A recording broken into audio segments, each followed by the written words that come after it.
एक सबसे महत्वपूर्ण जो 69 का जो चेंज होने वाला है वो मैं बता दूं, उसके बाद आप लोग उसको अगर क्वेश्चन होगा तो पूछेंगे।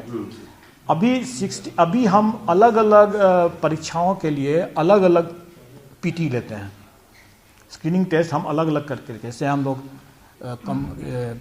कंबाइंड सिविल सर्विसेज के लिए हम जैसे लेते हैं, जैसे 68 हुआ, 69 होगा।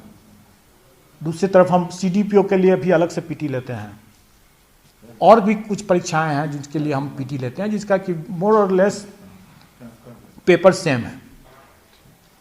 हम लोग public prosecutor, assistant public prosecutor का भी लेते हैं, तो उसका एक लॉ का थोड़ा सा अलग होता है, लेकिन बाकी सब पेपर सेम है। सरकार के साथ हम लोगों ने इस पर विचार विमर्श करके ये तय कर लिया है कि अब साल में एक बार कॉमन पीटी होगा। साल में एक बार कॉमन पीटी होगा। इसका मतलब ये हुआ कि 69th की जो परीक्षा होगी उसी में सम्मिलित हम करेंगे अन्य जो सिमिलर नेचर के जो एग्जाम्स पीटी का हम कराते हैं, जैसे CDPO का मैंने आपको एक उदाहरण दिया, और भी है, वो सभी का एक ही साथ होगा, परीक्षा एक साथ होगा, पीटी।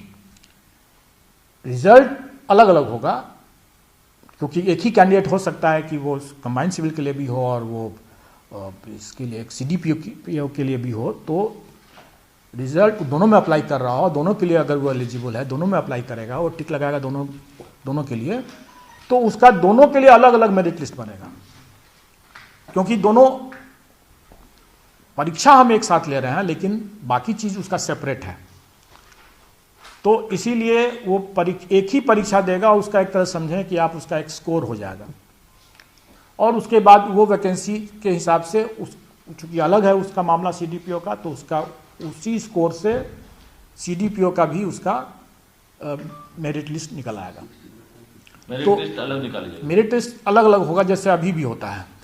परीक्षा कॉमन होगा। 69 की जो लोग तैयारी करेंगे वो इस तरीके से तैयारी करेंगे। कैलेंडर क्या होगा, मोटा मोटी आइडिया? उसका 30 सितंबर है, रखेंगे। कॉमन, हाँ कॉमन पीटी पहली बार 69 पहली बार बिहार में 30 सितंबर को हाँ 30 सितंबर को हम लोगों ने अभी कैलेंडर में रखेंगे, मतलब अभी रखे नहीं है, लेकिन आज रख देंगे, मतलब कैलेंडर में 30 सितंबर को 69 हम लोग करेंगे, जो कॉमन पीटी होगा। एक्चुअली कॉमन पीटी होगा, और उसमें हम ई ऑप्शन पर फीडबैक लेंगे। ये पुराने वाले ई ऑप्शन और नए वाले ई ऑप्शन दोनों पर देंगे फीडबैक, और सेंटर्स के लिए हम ऑप्शन दे देंगे।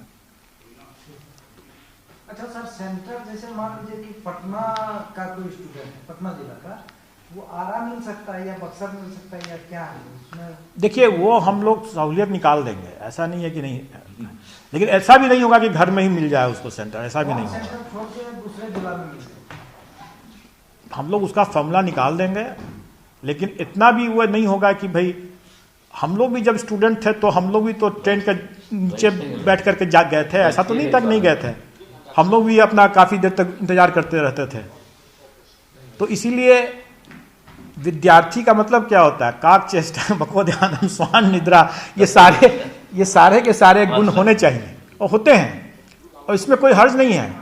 उनकी टफनिंग होगी, उनको जब जॉब करेंगे तो क्या है, हो सकता है फील्ड ड्यूटी में उनको रात में कितने तक काम करना पड़े।